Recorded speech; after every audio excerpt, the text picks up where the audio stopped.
Welcome into the KSL Sports front page for Wednesday, October 7th. I'm Kyle Ireland, and alongside me today is our Utah Utes insider, Trevor Allen. Happy to have you guys on front page. We have this every Monday, Wednesday. Every Monday, Wednesday, and Friday.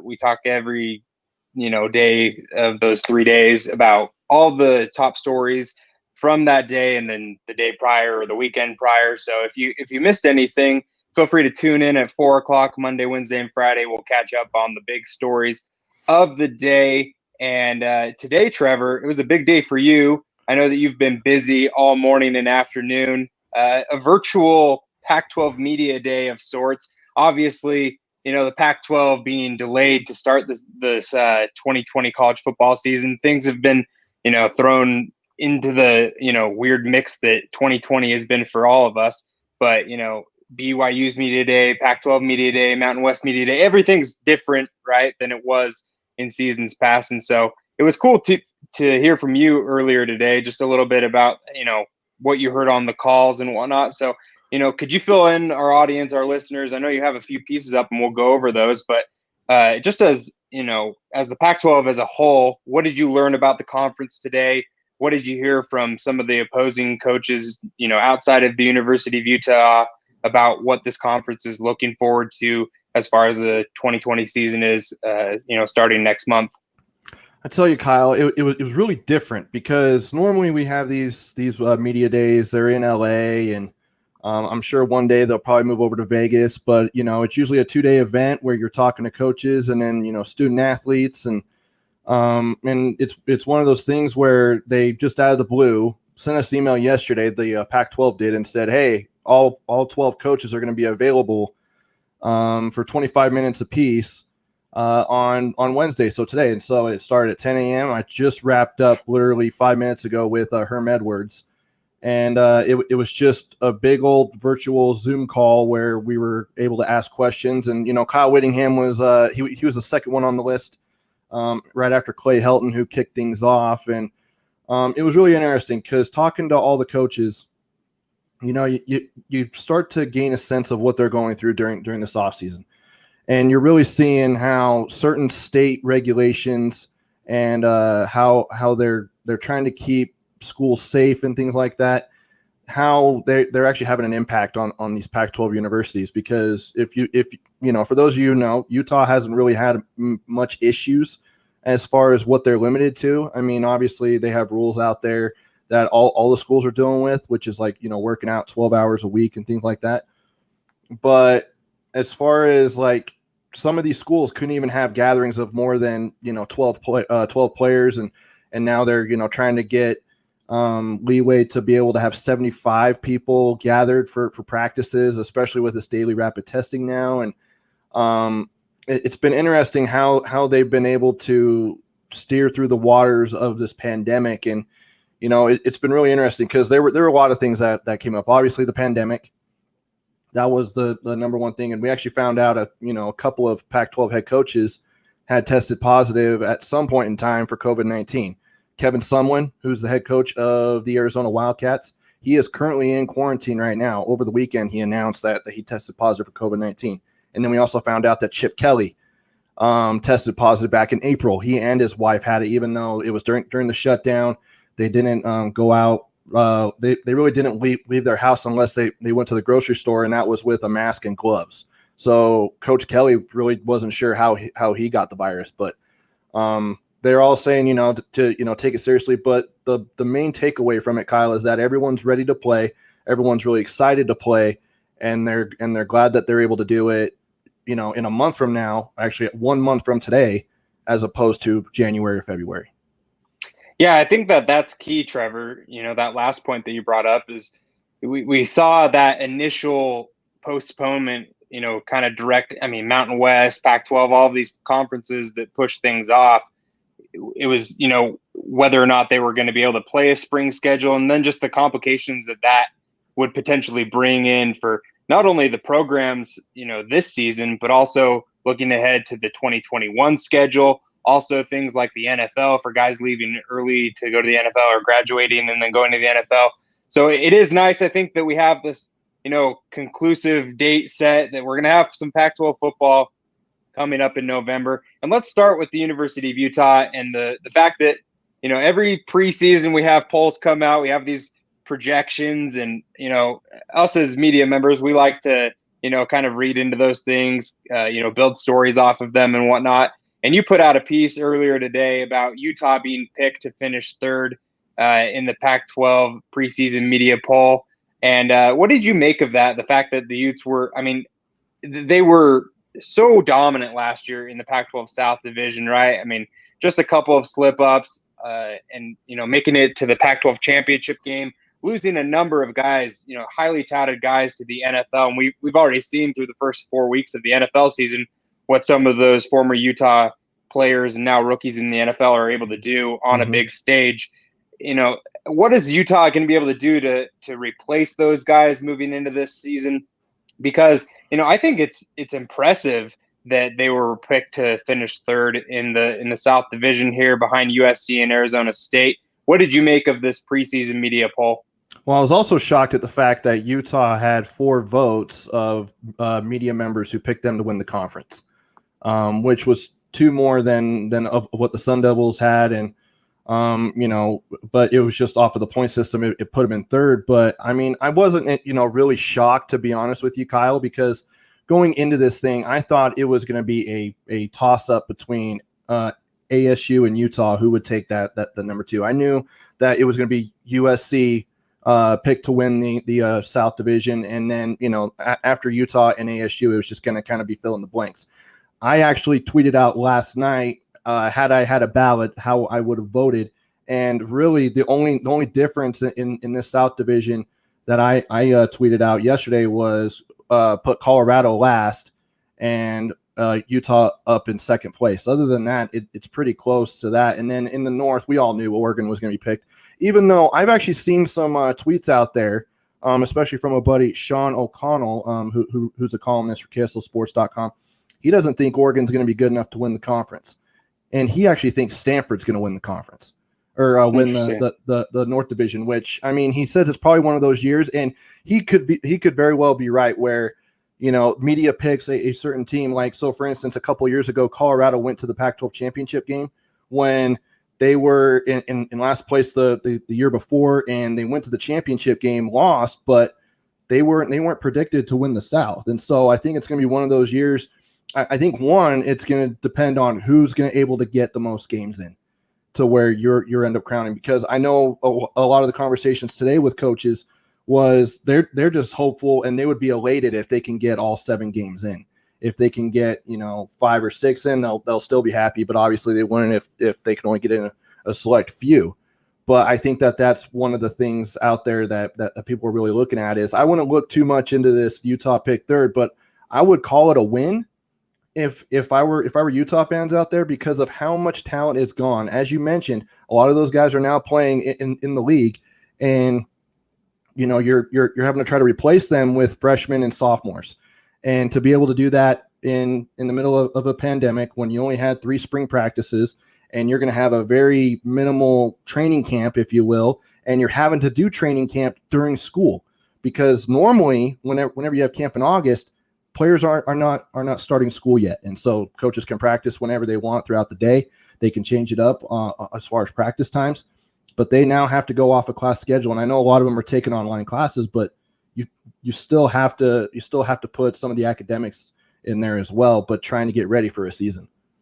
What do you make, Trevor? I know that you cover the Pac-12 extensively. So what do you make of, some of these programs that are having first-year head coaches? You think about Washington and the fact that they no longer have Chris Peterson. Washington State no longer has Mike Leach. And then also you look at, I think about a program, clearly nobody's really high as far as the media is concerned on the Arizona Wildcats. Is this a make or break year for Kevin Sumlin at Arizona? I'm interested to know your perspective on those things. Do you think that the loss of some of these coaches is going to play an impact in the shortened schedule? And then also, how much does it matter to some of these coaches that may or may not be on the hot seat? I think if you were to go down the list, I think the ones that are sitting pretty obviously are Kyle Whittingham, He's probably got his job locked up until he decides to hang it up. I believe that Justin Wilcox at Cal, I think, is in a good spot right now. He has nearly his entire team coming back. There were a couple of guys who opted out, but then some opted back in.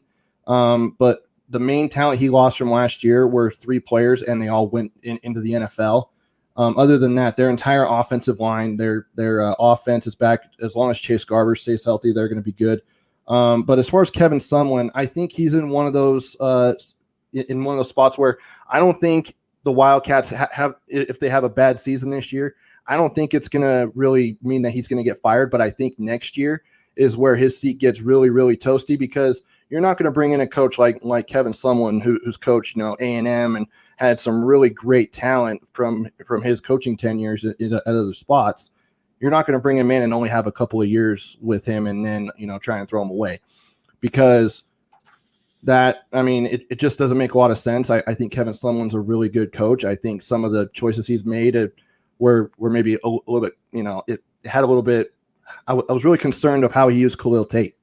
That was one of the main things. I mean, we were all talking about him being a Heisman guy when Rich Rodriguez was there, and then Kevin Sumlin comes in and completely changes the way Khalil Tate plays. He was more of a pocket quarterback rather than the running guy that he was. But I also think that Chip Kelly's seat is pretty warm. Clay Helton, if he doesn't get it done this year, I'm pretty sure he's going to get fired, regardless of being in a pandemic. He has too much talent on that offense. He has done so many different things to where fans I think are starting to get fed up with it. And I think that if he doesn't win now, it's game over for him. Jimmy Lake comes into a great spot because Chris Peterson is a great recruiter, and Jimmy Lake has actually stayed on that staff. He was the coordinator on defense before Peterson decided to leave, and so he just slips in a chair up and is in a good spot. And I think Herm's done a great job. Carl Durrell's the one I think is going to get a little bit more time in Colorado, because he comes in February after Mel Tucker decides to go to Michigan State, just abruptly leaves, and Carl Durrell comes in and right away, he doesn't even get a month on the job, and they're having to shut everything down. So I think that's kind of where the coach's hot seats are. I think Clay Helton's is the hottest right now. And I think Kevin Sumlin, give him another season to see if he can turn things around, because he does have some bright talent, especially at quarterback. I know that, you had a piece out earlier, a little bit ago, a week or so ago, on Utah's schedule. The Pac-12 schedule was announced, that revised schedule with the shortened amount of games. I wish that we were seeing the original schedules, Trevor, for all these programs. It'd be a lot more fun, but we'll take what we can get inside of this pandemic. And, traditionally, we've got the Pac-12 after dark games. We've got the late night games on the West Coast. You see that, controversy on whether or not, the East Coast media voters are actually watching the late night games for the Pac-12. And so, I've even seen in the last couple of weeks, we've seen BYU as one of the only teams out west to play. And the fact is that, I've seen the hashtag BYU After Dark take over for that Pac-12 After Dark hashtag. So I want to know, Trevor, you put out this piece today about some morning games for the Pac-12. Is that something that you think is going to happen? Was that something that you would like to see? Or do you like the fact that the Pac-12 has traditionally, in the last few years, played after dark? Because I don't know about you. When I'm attending a game in person, I like the Saturday, the 1 o'clock kickoff and whatnot. But there's something about not having the sun in your face, really hot. I kind of like that, September 20th, 8 o'clock kickoff, just under the lights. It reminds me, high school football. I think it's pretty fun. But, I think that some of these teams would probably prefer to be able to play during the day so they get some more eyes on them. What do you think? Yeah, and that's actually one of the reasons why they're going to some of these morning kickoffs. They already have one scheduled. And so when the schedule came out on Saturday, as far as the Pac-12 is concerned, they also announced that on that Big Noon Fox pregame show with Urban Meyer, that they're also, so on the 7th, when the Pac-12 season kicks off, they're gonna broadcast on Fox at 10 a.m. Mountain Time, so 9 o'clock Pacific, Arizona State against USC at the LA Coliseum. Now that's early, 9 o'clock. I mean, you've actually talked about it. You're going to get more eyes on it though, because that's going to be 11 o'clock Eastern time in the morning, and that's where you're going up against some of the teams out of the SEC, out of the ACC, and some of these other Power 5 conferences. But I think we're going to start seeing those more, especially now because at least throughout the first 6 games of this schedule, none of the games are going to be on the Pac-12 network, because part of the contract that the Pac-12 has with ESPN and Fox is that 44 games have to be carried, 22 on each network.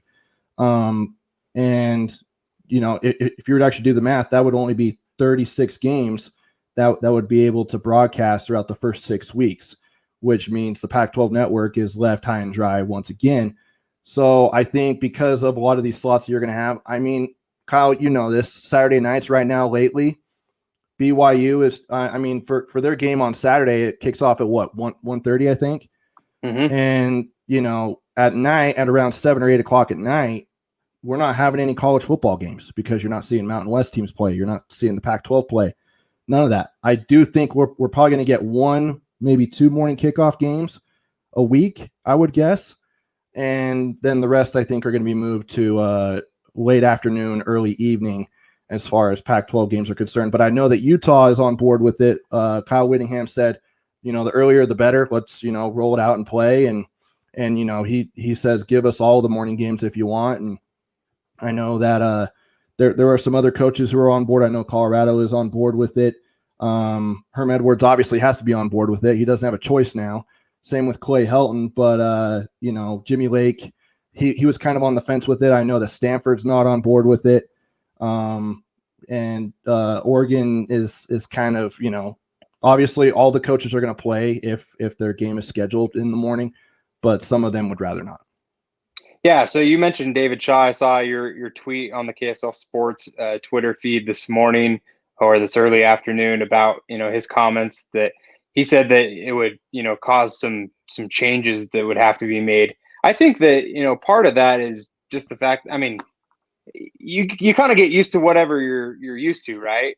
You kind of, if you've been playing late games, you kind of get used to that. I feel like, watching BYU games for the last 5 years or, Utah games for the last 10 years, it feels like they're all 8 o'clock games, 7, 6, they're all late games that we've covered for these local programs. And so I think if Stanford, has a morning game and then they have another week of a morning game, they kind of just get into the flow of it. It's almost like when we saw the NBA bubble, right? The Jazz playing at like 12:30 in the afternoon. It was just weird, but so much. at the same time, like you kind of get used to it and it just kind of becomes the norm.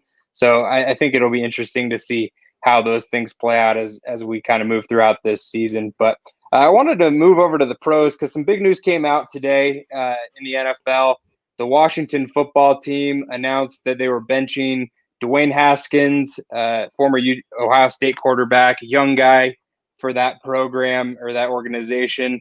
And, Alex Smith, former Utah quarterback, coming off of a brutal leg injury that he suffered in the 2018 season. He was added to the 53-man roster, this off season, heading into the season and training camp, came back and, just remarkable enough to see him be added onto the active roster. But he wasn't active for any of Washington's first 4 games of the season so far. And with this move to bench Dwayne Haskins, they're starting Kyle Allen now, who was the Carolina Panthers backup quarterback who filled in for Cam Newton last year after Cam went down with an injury. So he's familiar with Ron Rivera, the new head coach there in Washington. They have some chemistry there as far as a head coach and a quarterback is concerned, which I think is interesting because Ron Rivera is a defensive guy to begin with. He's not an offensive guy, but the quarterback and him have some familiarity. But they decided that, Alex Smith is going to be the backup for Kyle Allen in this game. So he's essentially, Alex Smith is a play away now from, whether it be an injury or, poor performance by Kyle Allen. We could potentially see Alex Smith step on the field and he's going to be active for Washington's next game. What do you make of just this? We've talked about the comeback, all off season from the time that the Project 11 documentary aired to, now we're talking about it on KSL Sports front page. What do you make of this move in specific to Alex Smith and his point, coming back from that injury? Kyle, it's crazy because you and I talked about this on your podcast, Yards After College, and One of the things that was brought up going into the season was just the fact that Alex made the roster. You know, that he wasn't put on a practice squad, he wasn't waived or anything like that. That he was going to be a member of that roster, and I think it's just absolutely tremendous of the progress he's made, because as you mentioned in that documentary Project 11, he went through so much where he, one, nearly lost his life, two, nearly lost his leg, and now we're talking about him potentially playing a game in the National Football League.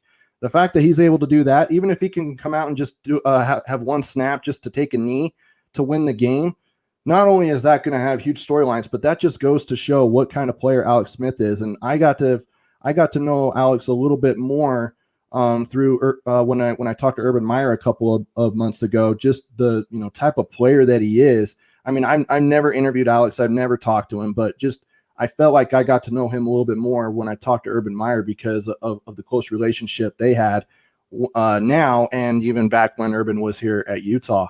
And just to see him go through what he's gone through, I mean, it's absolutely tremendous. Did you see this coming, Kyle, as someone who's covering the league right now? And, not only that, but just having Dwayne Haskins benched, and rather than moving him to the backup slot, you move him clear down to number 3. Yeah, I mean, I'm a little surprised by the move away from Dwayne Haskins at this point, just because Washington's 1-3 so far, but they've suffered losses to the Arizona Cardinals and Baltimore Ravens. I think that those aren't terrible losses, and then they lost to the Browns. It was a 2-touchdown loss, but the Browns are also 3-1 right now, and so they picked up a divisional win to start the season. So at 1-3, that division, the NFC East, isn't great. It's awful right now. Yeah, it's not great at all.